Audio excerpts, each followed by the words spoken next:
Mga ka-best friend, at welcome back dito na naman sa ating YouTube channel. At syempre unang-una, huwag nyo kalimutang i-subscribe at i-click yung notification bell dyan sa baba ng ating YouTube channel name. At syempre for today's video ay meron tayong sasagutin na tanong patungkol ito dito sa ating Rusi Chariot. So ito yung kadalasang tanong din na binabato sa atin ng mga baguhan pa sa Rusi Chariot. So marami pa tayong kailangan malaman para sa pag-iingat ng ating Rusi Chariot. At unang-una, yun, shout out para sa ating mga vlogger, si Kalayas Vlog. Sa follow na rin po ng kanyang Facebook page. So yun, andito yung ating Rusi Chariot. Yan. So kung makikita nyo, meron siyang plastic cover na makapal yung gilid. Yan yung ginawa kong parang tabing dyan sa gilid para hindi mabasa yung manubela, no? Tsaka yung mga switches dun sa kanyang manubela. So yun, sagutin na natin yung request ni Sir o yung kanyang tanong. Ito yung tanong ni Sir. So dati na topic ko na to, pero siguro sa sobrang dami ng ating video natambakan na. So ito, sabi ni Sir, Mr. Romantico. Ayos Mr. Romantico. Ayos tong pangalan ni Sir. Sabi niya, paano gamitin naman ang reverse gear? Yun. So ito yung tanong ni Mr. Romantico. Yun. Nakita nyo. So green yung kanyang yan, profile letter name niya, letter green, ay color green yan. So yan yung tanong niya, paano gamitin naman ang reverse gear? So marami rin nagtatanong kung paano ba talaga ang tamang paggamit, kasi may tamang paggamit ng reverse gear para matagal masira tong ating reverse gear. At marami na rin nag-request sa atin nito. So unang-una, ang reverse gear ay ginagamit yan talagang pang reverse, kaya nga reverse ang tawag. At hindi yan siya ginagamit na paabante. So reverse gear, ang reverse gear, ito siya. Yan. Ang reverse gear mga tol, ito yung reverse gear. Ang maliit na parang cambio dito sa itaas ng posisyon ng ating shifting gear o yung gear shifter. Ito naman yung gear shifter natin sa gear, yung cambio natin dito sa kanyang makina. Ito naman yung reverse gear, ginagamit yan siya pang atras abante o atras, kaya nga reverse. So ayun, sasagutin na natin yung mga tanong ni kuya. So neutral muna natin. Neutral siya.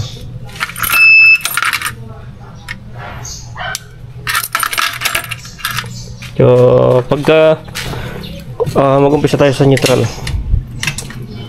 ito mga ka-best friend, para malinaw ang usapan natin, kasi dati na topic ko na ito at natambakan na yung ating video.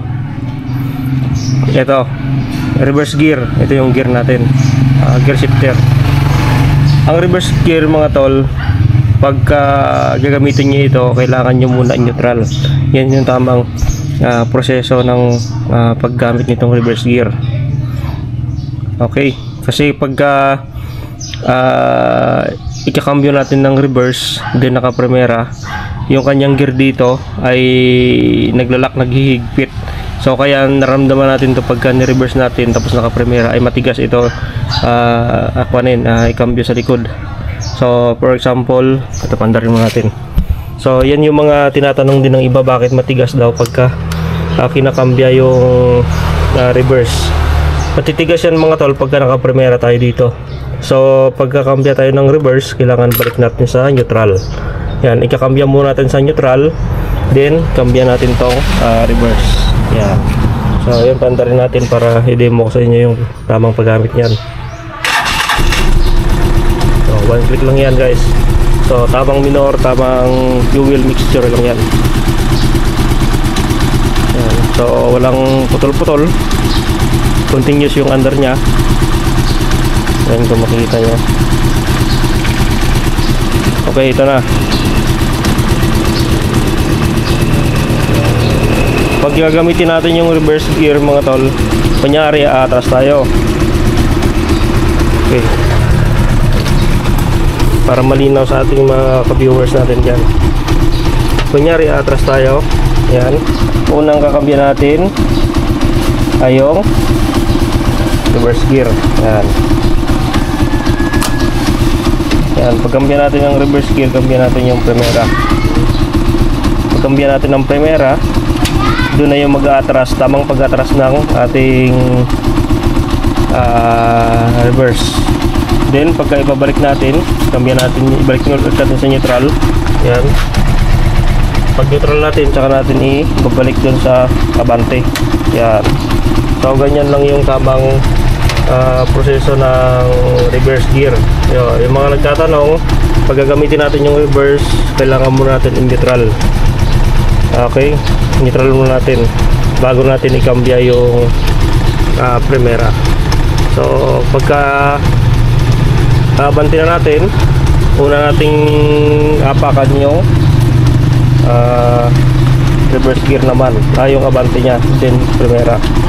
Pero kailangan nyo yung neutral pagka ginagamit yung reverse gear. Neutral muna.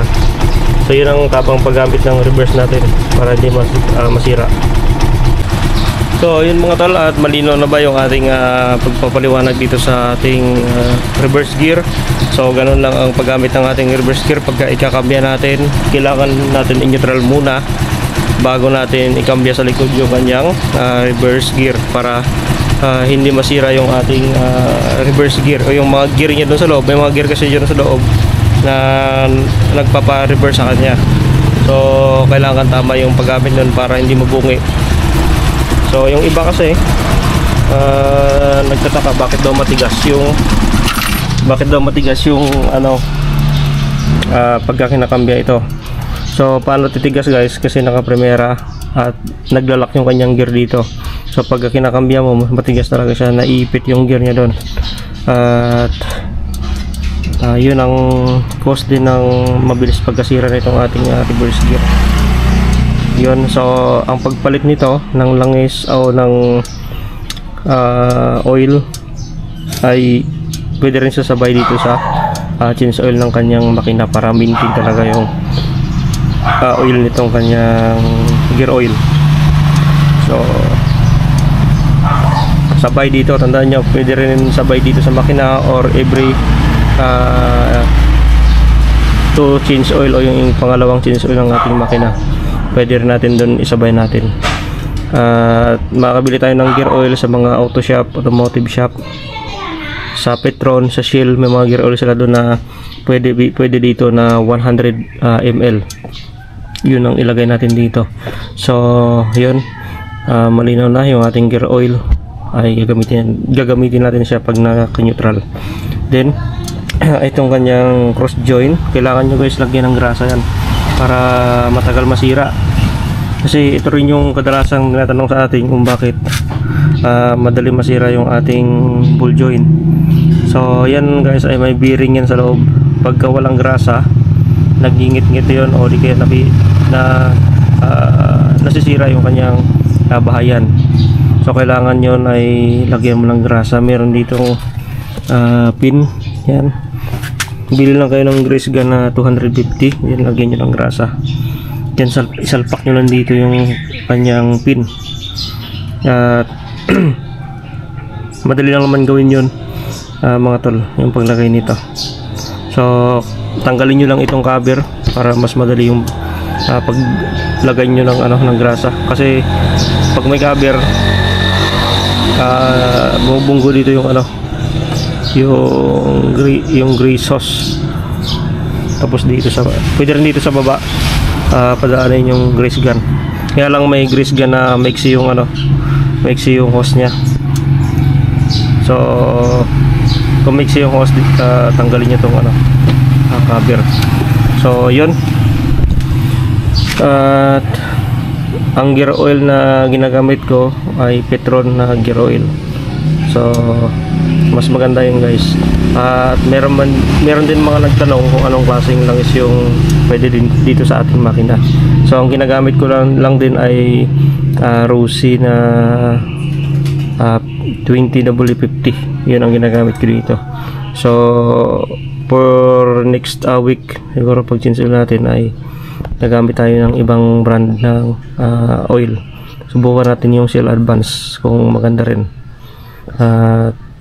Subukan ko ng 15 W50. So ito kasi tumatagal din siya ng 1 month to 2 months. Doon na lumalabas yung ingay nilalabas. Pero pagka after change oil natin, nawawala na rin yung ingay niya. Pero yung dati kasi sinubukan ko yung Shell Advance, kahit 2 months na siya ginagamit natin, matining pa rin yung kanyang makina. So subukan ko bumalik dun sa Shell Advance na oil.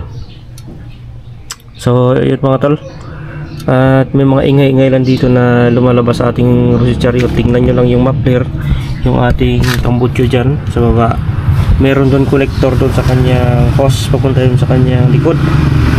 So mayroong ano dyan, mayroong clamp yan, minsan natatanggal yan. Ayun yung clamp na yan, yung sa dinugtungan yan. So natatanggal yan, yan yung cause ng maingay. Then minsan yung ating air cleaner, ito natanggal na to yan. So inayos ko lang yan, natanggal yung bracket niya kaya maingay siya.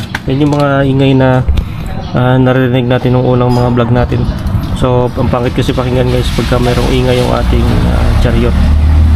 Then yung inyong carburetor kailangan nyo maintain, palinis nyo. 50 pesos lang yan sa Rosy branch. Doon nyo na lang palinis sa Rosy para makamura kayo, kasi 50 pesos lang doon yung palinis dyan. Kahit sa ang branch yan guys ng Rosy nationwide, ang palinis niya ay 50 pesos lang sa ating car. Pagka siningil kayo ng ng mahal, sabihin nyo sa akin dahil pwede natin igawa ng vlog yan. Kasi 50 pesos lang talaga yung singil sa akin yan ng pagpapalinis ng carburetor. Then yung pagpapatuno kasama na yon ay 50 pesos. Ayun, at marami rin tayong na pag-aralan dito sa ating Rosy Chariot. So yun, namimintin ko ito ng langis simula dito sa makina, gear oil, high and low gear na gear oil, dan pati yung kanyang differential oil. So yun yung mga dapat ating i-maintain dito. Yung differential oil natin, papalit tayo niyan every 6 months. Yung nandun sa likod, kung makikita nyo ito, yan, papalit kayo na yung nasa gitna ng every 6 months yung palit nyan. Yun ang tamang pagpalit yan. So yung iba pinapalitan nila every 1 year. Medyo na yung oil nun, medyo may kulay na at malabnaw na yung oil nun.